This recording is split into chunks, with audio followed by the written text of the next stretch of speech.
The biggest scandal of all is what was the president doing in those 8 hours? Who lives in a pineapple under the sea?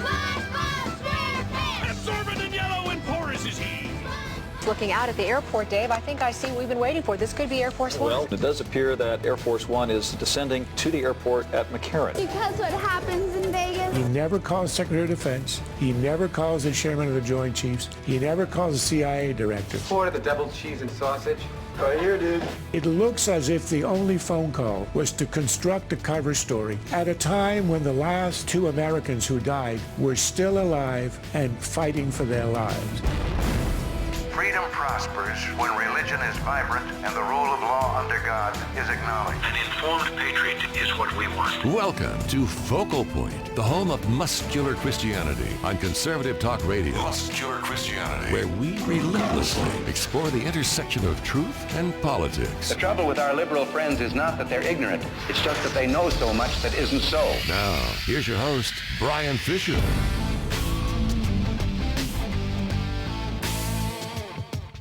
Hi, and welcome to this second hour of this Thursday edition of Focal Point on AFR Talk. Great to have you in the conversation. We've used sound bites on occasion from MSNBC. Chris Matthews is on that network. Rachel Maddow's on that network. Piers Morgan is on that network.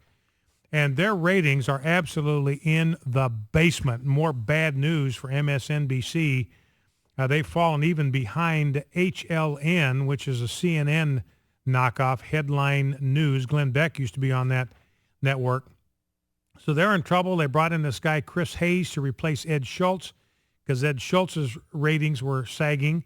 Chris Hayes is doing even worse than Ed Schultz. He's down 32% from where Ed Schultz was a year ago. So MSNBC going into the basement.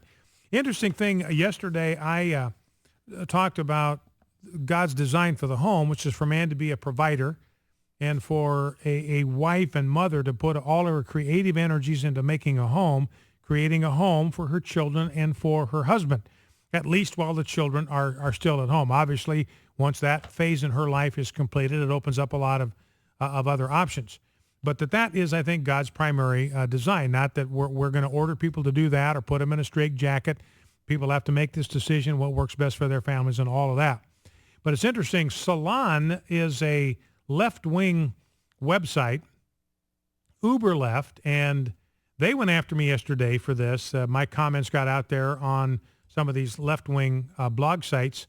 And here is how their little story reads. Katie McDonough, Salon.com, conservative pundit and issues director for the American Family Association, Brian Fisher, took to the airwaves on Wednesday to gesture emphatically and make loud noises in response to a report from the Pew Research Center that 40% of American mothers are the sole or primary breadwinners for their families.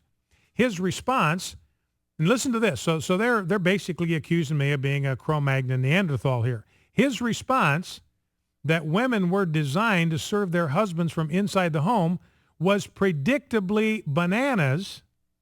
So I'm a lunatic. I'm an extreme fringe way out there in orbit somewhere, ready to spin off into the outer space. But Salon goes on to say, interestingly, his view wasn't too far out of step with Pew's own findings about Americans' discomfort with working women and single mothers. And then they point out that 74% of adults said that working mothers make it harder for parents to raise children, and 51% said that children are better off if a mother is at home and does not hold a job. So it just cracks me up. Here they want to accuse me of being this fringe lunatic out in my own orbit, some kind of throwback to the ages of the caveman, but then they have to say, you know what? That he's right where America's at.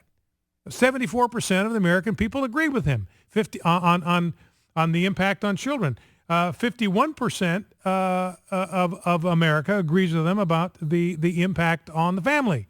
So that just kind of cracked me up. They wound up having to agree with me whether they wanted to or not. Now, a couple of quick sound bites before we go back to a couple of phone calls. Clip number one.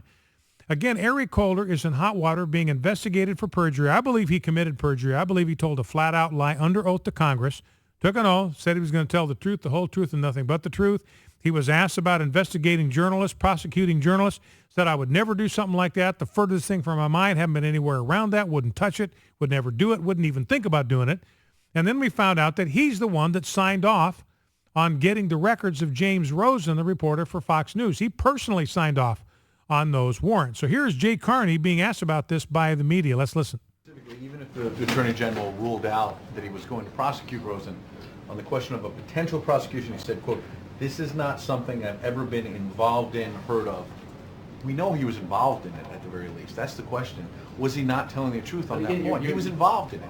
Involved in what? He signed off on the search warrant. He didn't even give us a unindicted Are you not involved after signing off on a search warrant? Again, I would refer you to the Justice Department. But you guys are conflating, the subpoena with prosecution, and I think that it is. Again, I would just point you to what the Attorney General said. But it is a technical accuracy you're holding on to. I'm not. I'm saying that based on what I've seen in published reports and what the Attorney General said, I don't see the conflict. But I would refer you to the Justice Department. Published reports. So it's, again, Jay Carney, just like Obama, published reports. I don't know anything except what I read in the newspapers. And he says, look, this is just a subpoena. This isn't a prosecution. That's just absurd because the subpoena was issued on the grounds that James Rosen was a co-conspirator in violating the Espionage Act. You go to prison for that. People have been executed for violating that law. Now, clip number 2, this is Jonathan Turley. He's a far left attorney, very prominent attorney in left-wing circles, and even he thinks that Eric Holder may have committed perjury. Let's listen.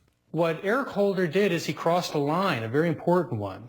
He endangered a free press. If Eric Holder were a rational actor, he would resign. He's damaged goods. I'm not too sure why he'd want to keep limping along. But if he refuses to go, he needs to be fired. So that's a left-wing attorney. He's got to go. He's got to be fired. He crossed the line here, endangered a free press. And that's a left-winger. That's not a conservative attorney. That's a left-winger. Let's go to Stephen in College Station, Texas. Stephen, welcome to Focal Point with Brian Fisher. What's on your mind?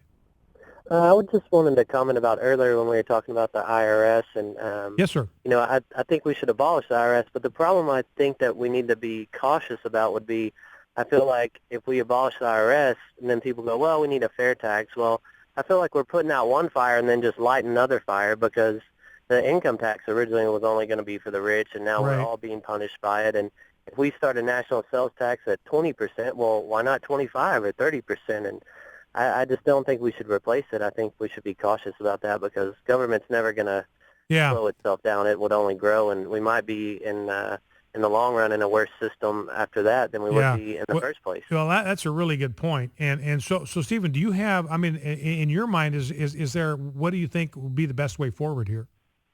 I really don't know as far as, I mean, they collect a lot of other taxes too, though. There's all kinds of other federal taxes that aren't income tax. And I think the problem is the federal government's so big, we feel like we need to fund it. Well, why don't we try reducing it? Maybe we wouldn't need high tax rates or all these alternate systems because we just wouldn't need to fund it. If we could maybe bring back the 10th Amendment and give the states back their power, then maybe we wouldn't need to start another fire to replace the fire that we're trying to put out.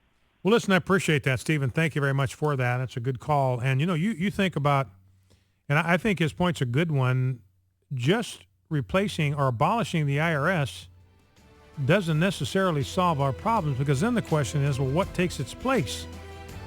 And what reason do we have for thinking that that wouldn't be worse than what we've got right now? And what Stephen says, I think, is ultimately the solution is we have to have representatives and senators who are committed to limiting the budget of the federal government to activities that are authorized by Article 1, Section 8. And you go through Article 1, Section 8, and this kind of government would not be very expensive. Obviously, the greatest expense would be to provide for the national defense. That's one of the authorized things. We'll come back and talk about this a little bit later. But if we limited the federal government to just what's authorized in Article 1, Section 8, our government will be a fraction of the size that it is today. Focal Point AFR Talk will be back in 2. Stay with us.